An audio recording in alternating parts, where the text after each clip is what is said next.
In this video, we're going to review the membership application process. Before we begin, let's go to the admin side of the website and set up our parameters for memberships. I will be setting up all your variables for ticketing and for memberships, but it's important for you to know how these functions work. Start by clicking on the Account Setup link and then the Open Functions tab. Scroll down to the ticket-related functions and you'll see several variables that need to be defined. Next, we need to define our treasurer variables. That includes selecting an individual who is your assigned treasurer, making sure he has a valid email and telephone address. For the treasurer contact info, we can either use the default account address information or use the treasurer's actual address information. Next, we need to define the ways in which a customer can pay for their order. We can enable a shopping cart for credit card orders, we can enable pay by check, and we can enable PayPal. If PayPal is selected, of course, we need a PayPal email account. And finally, we can define whether or not the treasurer receives email ticket notifications or not. While we're still on the Account Setup Functions page, let's scroll down more on that page and look at the membership-related functions. This is where we enable memberships, auto membership reminders, where we can waive first-year dues, whether or not we require National MOA memberships, and finally, how we define our membership year, either by the calendar year or by an anniversary date.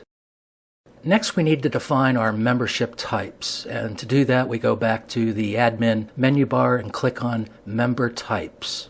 We define member types according to your own chapter's needs, and member types fall into two categories. They're either paid member types, in which case we need to assign a dollar value for the number of years, and there are non-paid member types, which you may or may not want to include.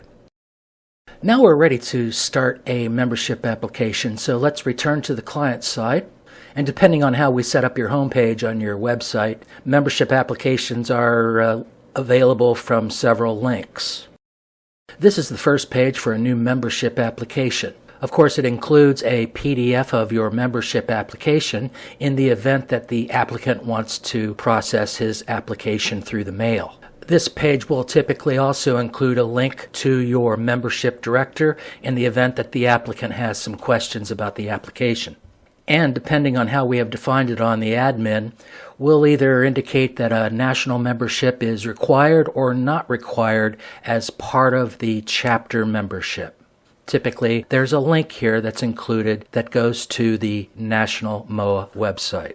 And so to begin an application, the applicant would enter his email and the spam filter, which is the day of the week. Next, the applicant is required to provide this information, including all these fields that are indicated in red. On this next page, we inquire whether or not this applicant is a current member of the National MOA organization. If they're not currently a member, they'll just check no. If they are a member, they would check yes and provide us with their membership type and their membership number, if available. On the next page, they'll have the option to select among the defined membership types that we've created on the admin. The next page confirms the membership selection they've made and offers the payment types. In this particular case, we're only allowing payments by personal check. So that's the only option that will appear on this page.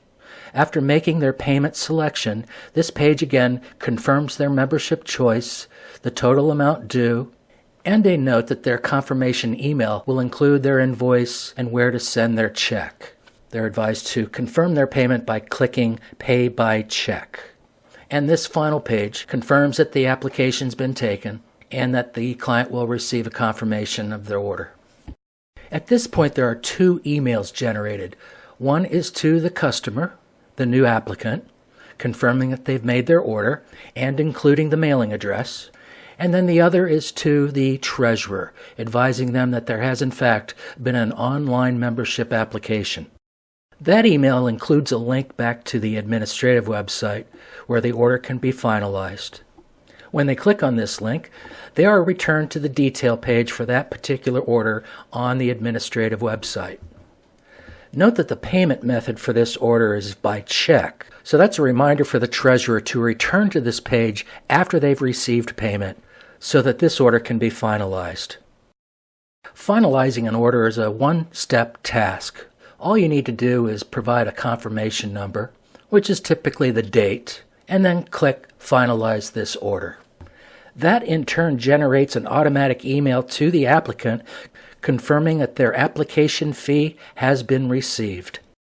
While the membership information is recorded automatically, it's always a good idea to check to make sure it's accurate. So go back to your registrations page and click on that new applicant. The membership detail information should confirm the status of this new applicant. This concludes my review of the membership application process.